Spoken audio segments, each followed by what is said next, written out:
నమస్తే, welcome to reality check. ప్రస్తుతం మనతో పాటు ఉన్నారు వాలంటీర్స్ స్టేట్ ప్రెసిడెంట్ హుమయూన్ భాషా గారు. భాషా గారు నమస్తే అండి.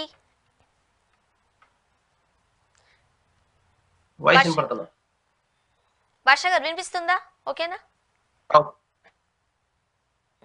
భాషా గారు? వాలంటీర్స్ సమస్యలకు సంబంధించి మీరు గళం విప్పుతున్నారు, ఉద్యమం చేస్తున్నారు. చూసిన వార్తల ప్రకారం అయితే మాత్రము మీరు సచివాలయం ముట్టడికి ప్రయత్నిస్తున్నప్పుడు పోలీసులు మిమ్మల్ని పట్టుకున్నారు, స్టేషన్లో ఉంచారు.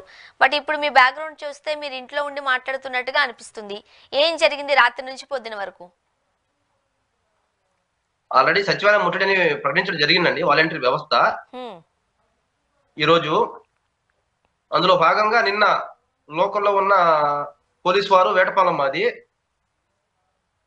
ఎస్ఐ గారు వాళ్ళ సిబ్బందిని రాత్రి మా ఇంటికి పంపించడము, సిబ్బంది రాత్రి నన్ను హౌస్ అరెస్ట్ చేయడము ఈ విధంగా జరిగింది. ప్రభుత్వానికి వ్యతిరేక నినాదాలు కానీ, ప్రభుత్వం ఆస్తులు ధ్వంసం చేయడం కానీ అనేది రిపోర్ట్ రావడం వల్ల లోకల్లో ఉన్నటువంటి ఎస్ఐ గారు దీన్ని వెళ్ళకూడదని చెప్పి ఆంక్షలు విధించడము, పైనుంచి వచ్చిన ఉన్నతాధికారుల ఆదేశాల మేరకు నా పని నన్ను చేయనియండి అని చెప్పి చెప్పడము, తెలియపరచడం జరిగింది. అలాగే ఈ రోజు మార్నింగ్ 8 o'clock కి వేటపాలెం పోలీస్ స్టేషన్ కి నన్ను తీసుకుని వెళ్ళడము, రాత్రి నుంచి పోలీసులు ఉండి మళ్ళీ తెల్లారి నన్ను 8 o'clock తీసుకుని వెళ్ళి ఇందాక 12:30కి రిలీజ్ చేయడం జరిగింది. ఈ మొత్తం పోలీస్ వ్యవస్థను అడ్డు పెట్టుకుని చేస్తుంది రాష్ట్ర ప్రభుత్వం. కూటమి ప్రభుత్వం.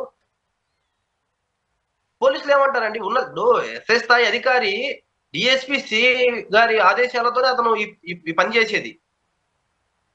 వారికి ఉన్నతాధికారులు ఎస్పీ నుంచి ఐజీ నుంచి డిఐజీ, డీజీపీ ఈ లెవెల్లో జరుగుతుంది.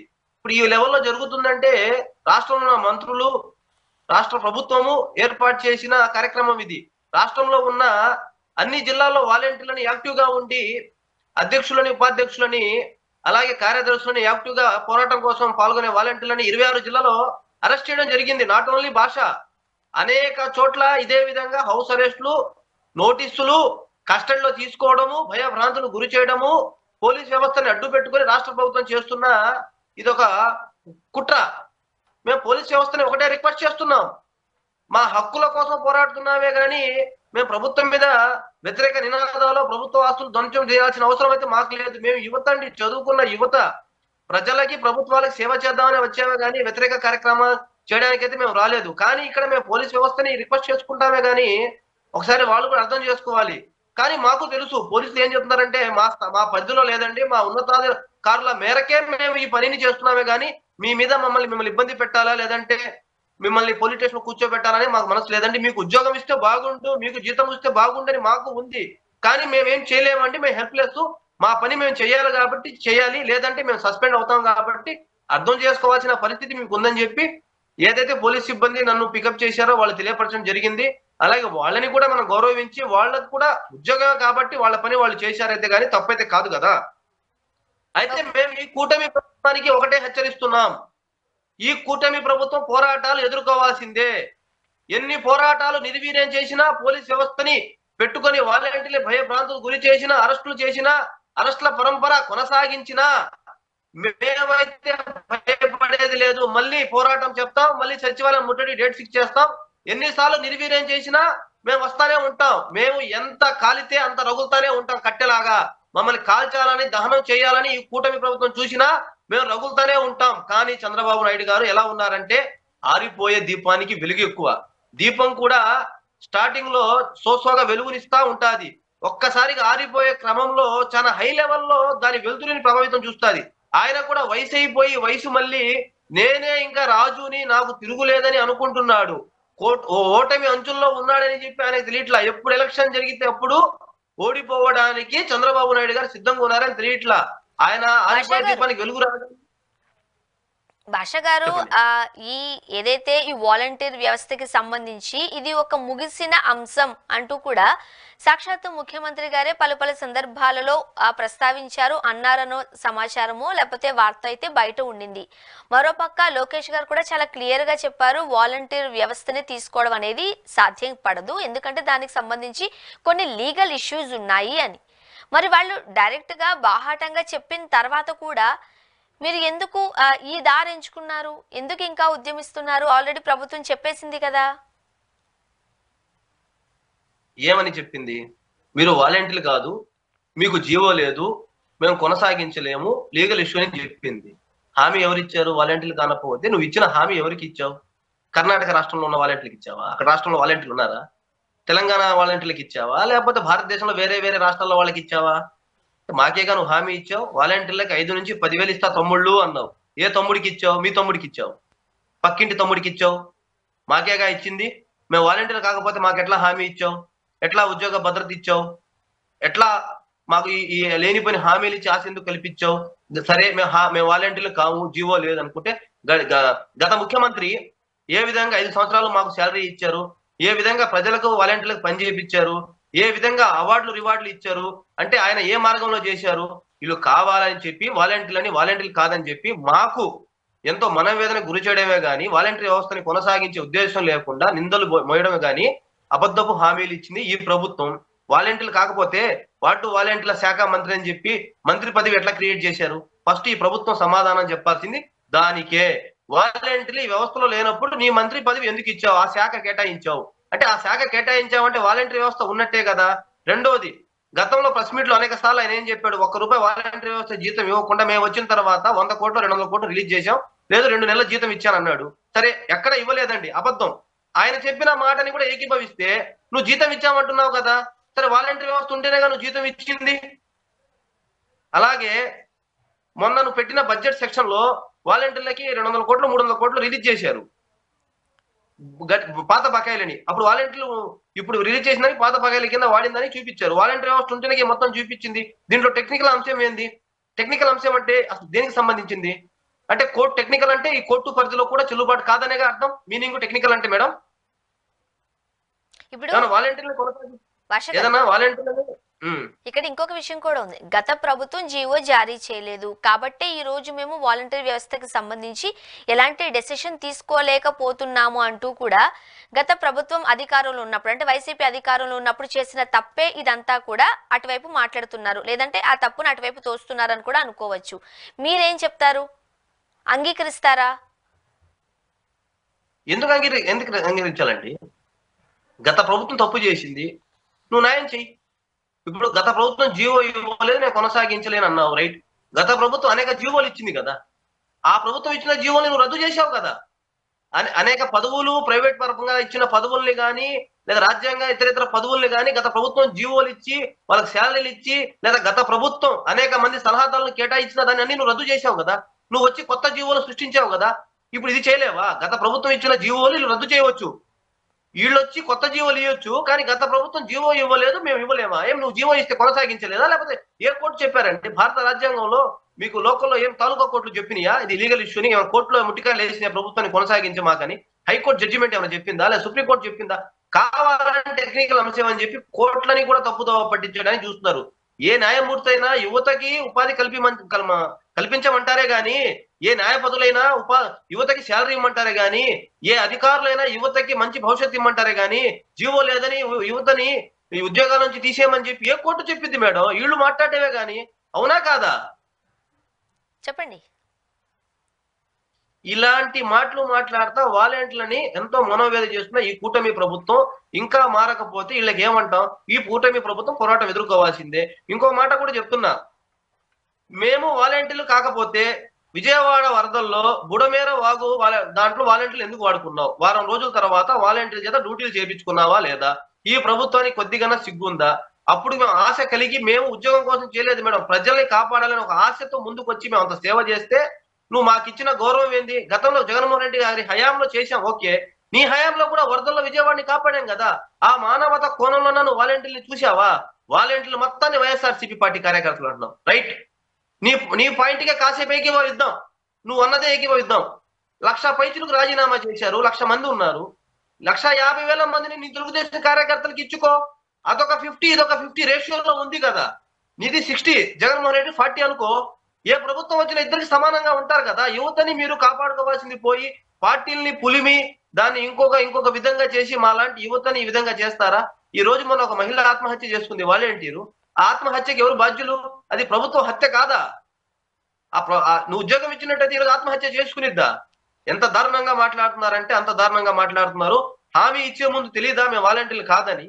హామీ ఇచ్చే ముందు తెలీదా మా జీతం 5 నుంచి 10,000 చేస్తామని? ఇదే వీళ్ళు మాట్లాడే మాటలు. ఈ ప్రభుత్వం అతి తొందరలో కూలిపోయే రోజులు ఉన్నాయి.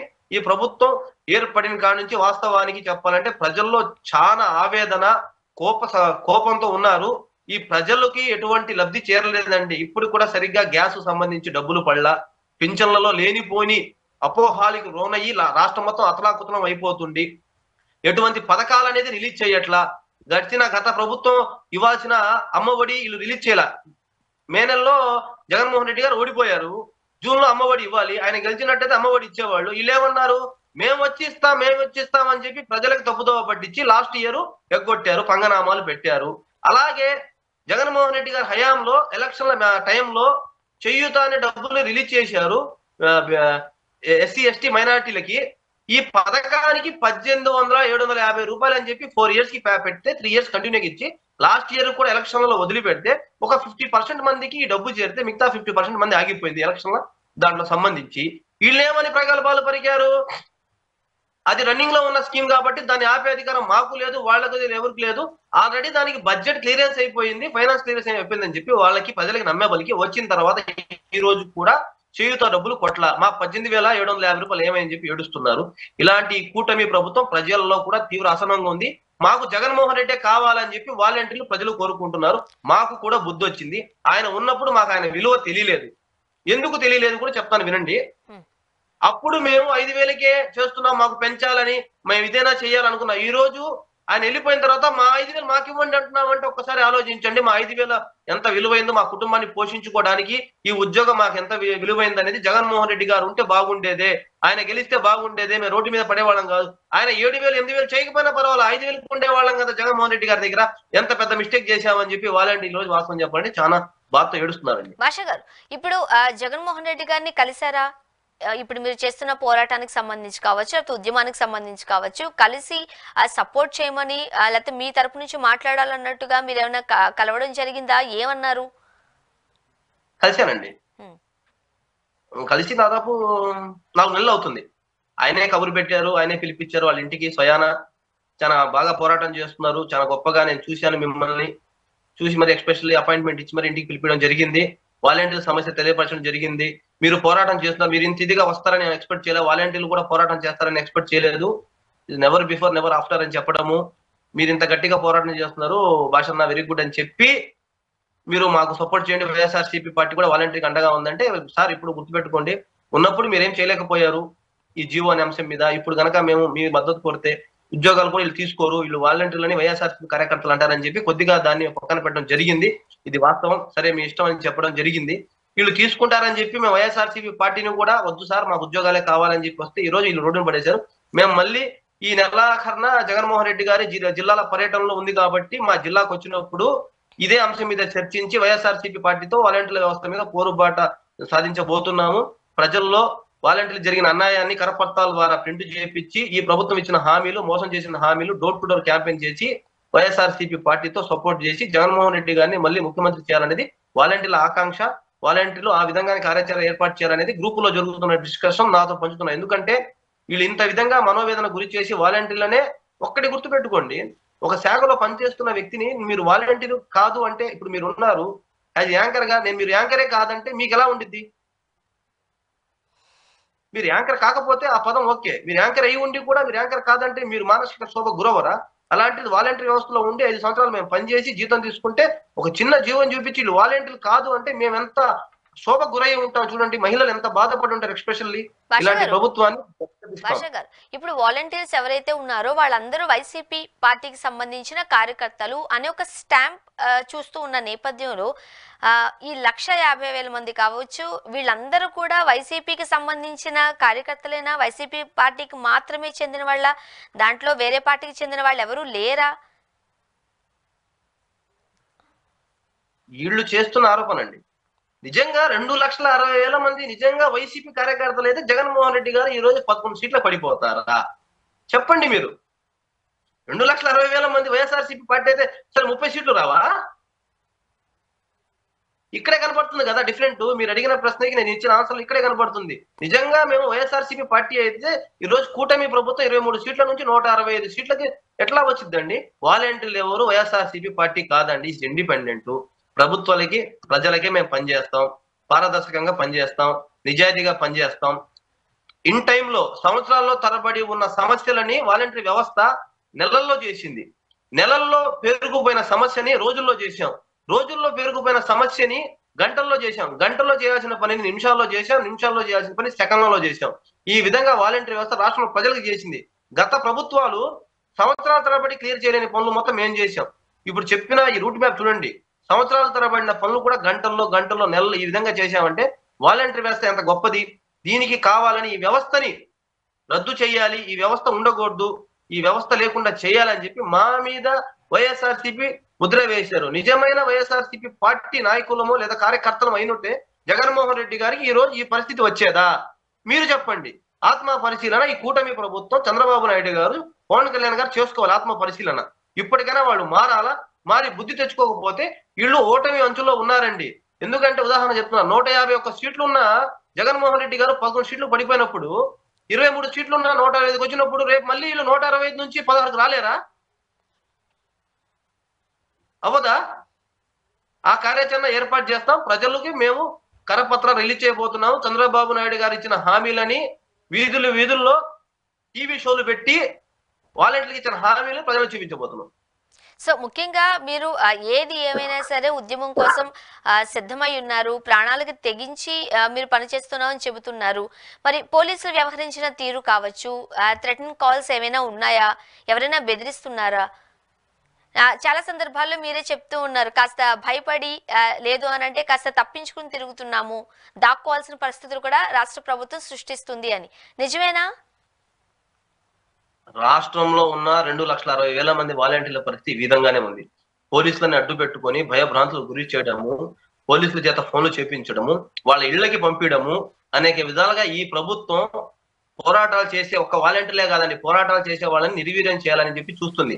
అందులో మాలాంటి యువతని కూడా బెదిరిస్తా వాలంటీర్లకు ఉద్యోగాలు కూడా మీకు ఎందుకు వదిలేసి మీ పనులు మీరు చేసుకోమని చెప్పి పోలీసుల ద్వారా స్వీట్ వార్నింగ్ ఇప్పిస్తుంది ఈ ప్రభుత్వం. కానీ మేము ఇక్కడ పోలీసులను తప్పు పడట్లా, వాళ్ళని ఒత్తిడి మేరకు మా మీద వాళ్ళు బల ప్రయోగం చేపిస్తున్నారు పోలీసులను పెట్టే. గానీ ప్రభుత్వం చేసిన తప్పు ఇది. ఈ మొత్తం ఎంటైర్ ప్రభుత్వంలో ఉన్న మంత్రులు చేస్తున్నారే గానీ పోలీసుల చేత చేపిస్తున్నారే గానీ మేము పోలీసులను తప్పు పడట్లా. ఎందుకంటే వాళ్ళు మాట్లాడుతున్నప్పుడు కొన్ని పాయింట్లు మనసుకు టచ్ అవుతున్నాయి. మాకు ఎందుకు టచ్ అవుతున్నాయి అంటే, మేము చేయట్లేదు చేపిస్తున్నారు, కొంచెం అర్థం చేసుకుని రిక్వెస్ట్ చేసే మోడ్ లో ఉన్నారు పోలీస్ వ్యవస్థ. అంటే ఆ విధంగా ప్రజలని భయభ్రాంతులకు గురి చేస్తుంది కేవలం ఈ ఎన్డీఏ గవర్నమెంట్, పవన్ కళ్యాణ్ గారే. దీనికి మూల్యం చెల్లించుకోవాల్సిందే. రాత్రి మా ఇంటికి రావడము, పోలీస్ స్టేషన్ లో నన్ను తీసుకెళ్లడము, నిర్బంధం చేయడము. కానీ బ్రహ్మాండంగా చూశారనుకోండి, సమస్య అది కాదు కదా. వ్యవస్థ పిలుపు మేరకు వ్యవస్థ గురించి మేము పోరాడుతుంటే దాన్ని నిర్వీర్యం చేస్తున్నాం. ఎన్నిసార్లు చేస్తాం? ఈ చంద్రబాబు నాయుడు గారికి ఒకటే చెప్తున్నాం, రాష్ట్రంలో ఎన్ని జైళ్లు ఉన్నాయో ఒక్కసారి చెక్ చేసుకోవాలా. 2,60,000 మంది సరిపోతారంటే ఏ జైలు కొనసాగించు, లేదంటావా కొత్త జైలు నువ్వు కట్టుకొని మమ్మల్ని అరెస్ట్ చేయి, మేము సిద్ధంగానే ఉన్నాం, జైళ్ళకైనా పోతాం. ఈ ప్రభుత్వాన్ని గద్దె దించేదాకా పోరాటం కొనసాగాల్సిందే. జైల్లో కూడా పోరాటం చేస్తామే గానీ ఈ ప్రభుత్వాన్ని ఊరుకునేది లేదు. ఎందుకంటే అబద్ధపు హామీలు ఇచ్చారు కాబట్టి, అబద్ధపు హామీలు ఇచ్చిన ఈ ఎన్డీఏ గవర్నమెంట్ ని ఎండగట్టాల్సిందే. భాష గారు, ఇప్పుడు మీతో పాటుగా మీకు సపోర్టివ్ గా నిలుస్తున్న పార్టీస్ ఏమైనా ఉన్నాయా? వాళ్ళు ఏం చెప్తున్నారు? ఎటువంటి అజెండాతో ముందుకు వెళదామంటున్నారు? ఇప్పుడు సపోర్టెడ్ గా ఉన్న పార్టీలు సిపిఎం, సిపిఐ అండి. సిపిఐలో కొద్ది గొప్ప చేస్తుంది, ఏవైఎఫ్ అనే అనుబంధ సంస్థ సిపిఐలో భాగంగా చేస్తుంది. కానీ నేను ఏమంటానంటే, వీళ్ళు ఎక్కడ బలమైన కార్యాచరణ 100% చెప్పినా చేయలేదు. ఇది వాస్తవం. ఎందుకంటే చేస్తే నాకే కాదు మీకు తెలియకుండా ఉండదు కదా యాజ్ ఎ విలేకరుగా. వీళ్ళు గతంలో అనేక టీచర్ల సమస్య మీద, అంగన్వాడీ సమస్యల మీద, ఆశా వర్కర్ల సమస్య మీద, ఆటో రిక్షా సమస్యల మీద, కార్మికుల మీద, అనేక బడుగు బలహాల మీద, ఎస్సీ ఎస్టీ మైనారిటీ బీసీ సంక్షేమాల మీద వీళ్ళు ఏ విధంగా పోరాటం చేశారండి. ఈ రోజు వీళ్ళు ప్రెస్ మీట్లకే టీవీలో కూర్చొని ప్రెస్ మీట్లు చెప్పుకోవడం తప్ప నిజంగా ఏ నాయకుడు వచ్చి పోరాటం చేశారో మీరు చెప్పండి. లేదు, సిపిఐ పార్టీ రామకృష్ణ గారు ముఖ్యమంత్రి గారిని కలిశారా? రామకృష్ణ గారు ఏమైపోయారు? రామకృష్ణ గారు ఏ విధిలో కూర్చొని పోరాటం చేశారు? ఎక్కడ ధర్నా చేశారు? గతంలో రామకృష్ణ గారు ఎటువంటి పోరాటాలు చేశారు? అంటే వీళ్ళు కూడా వాలంటరీ వ్యవస్థ మీద పూర్తిగా చిత్తశుద్ధి ఏం లేదండి. ఏదో చేయాలని చేస్తున్నట్టే ఉంది కానీ సోసోగా పూర్తయిన పోరాటం చేయాలని మీ ఛానల్ ద్వారా రిక్వెస్ట్ చేసుకుంటున్నా. వాళ్ళకు పూర్తి మద్దతు ఇస్తాం. వాళ్ళు ఏ పిలుపు మేరకు మేము వాళ్ళకి సపోర్ట్ చేస్తాం. వాళ్ళ పార్టీతో కూడా మేము వెళ్తాం. కానీ ఈ విధమైన పోరాటం అయితే నాకు నచ్చట్లేదు. బలమైన పోరాటం వెళ్ళాలని చెప్పి మీ ఛానల్ ద్వారా రామకృష్ణ గారిని కోరుకుంటున్నాను నేను ఎస్పెషల్లీ. అండ్ భాష గారు ఫైనల్ గా చెప్పండి, ఇప్పుడు ప్రభుత్వం ఏర్పడిన 8 నెలల నుంచి మీ పోరాటం సాగుతూనే ఉంది. అది ఎప్పటికి కన్క్లూడ్ అవుతుంది? ప్రభుత్వం ఏదన్నా స్టెప్ తీసుకోవడానికి సిద్ధంగా ఉందా అంటే మనకి అటువంటి పరిస్థితులు ఏం కనిపించట్లేదు. కాబట్టి ఏమన్నా ఒక టైం బాండ్ ఏమైనా పెట్టుకున్నారా? భవిష్యత్ కార్యాచరణ ఏంటి? ఏం చేద్దాం అనుకుంటున్నారు? మా భవిష్యత్ కార్యాచరణ ఈ కూటమి ప్రభుత్వం గద్దె దించడమే. అది 5 ఏళ్ళు కానివ్వండి, 10 ఏళ్ళు కానివ్వండి. ఇదేదో ఒక షార్ట్ టైం లో పెట్టుకున్న టైం లిమిట్ కాదండి. ఏదో 1 వీక్ చేద్దాం, 6 మంత్స్ చేద్దాం, 1 ఇయర్ చేద్దాం, తర్వాత ఇవ్వకపోతే క్లోజ్ చేద్దాం కాదు. వీళ్ళని గద్దె దింపాలా. అది 5 ఏళ్ళు కానీ 10 ఏళ్ళు కానీ వీళ్ళు చేసిన దుర్మార్గపు హామీలని, అబద్ధపు హామీలని, ఈ చర్యని ప్రజల్లో ఎండగట్టి వీళ్ళని కుర్చీలను లాగి వీళ్ళ కుర్చీల్లో వేరే వాళ్ళని వైఎస్ఆర్సీపీ పార్టీ వాళ్ళని కూర్చోబెట్టే విధంగా కార్యాచరణ బలంగా చేస్తాం. ఎటువంటి భయపడేది లేదు. చంద్రబాబు నాయుడు గారికి వయసు మళ్ళీ మతి మార్పు వచ్చేసిందని మేము భావిస్తున్నాం. ఎందుకు ఆ మాట అంటున్నాం? మీరు ఈ వయసులో, తాత లాంటి వయసులో మీరుండి వాలంటీర్లకు ఇచ్చిన హామీ ఏం చేశారు? మర్చిపోయారా? లేదా నిద్రపోతున్నారా? విజన్ 2040 అంట. 2025కే గతి లేదండి. విజన్ 2040లో వీళ్ళు ఏం చేస్తారు? అమరావతిని ఒక భ్రమావతిగా చూస్తున్నారు. వాలంటీర్లని కూడా 10,000 ఇస్తామని ఒక భ్రమలో ట్రాన్స్ లో తీసుకుని వెళ్ళి ఈ రోజు మమ్మల్ని మోసం చేసి ఈ విధమైన శోక సంద్రంలో నుంచే మేము ఎంతో బాధతో ఉంటే ఈ రోజు ఈ ప్రభుత్వాన్ని గద్దె దించే బాధ్యత వాలంటీర్లు రోజులో, నెలలు కాదండి, సంవత్సరాల్లోనే కేటాయిస్తున్నాం. మా టైం ఎంత అయినప్పటికీ, మా వయసు ఎంత పోయినప్పటికీ వీళ్ళని గద్దె దించిన రోజే మేము సెలబ్రేషన్ చేసుకోబోతున్నాం. Okay, thank you so much Basha గారు. మీ అభిప్రాయాలు మాతో పంచుకున్నారండి. Thank you very much. Thank you అండి. ఇది వాళ్ళ రియాలిటీ చెక్. Stay tuned.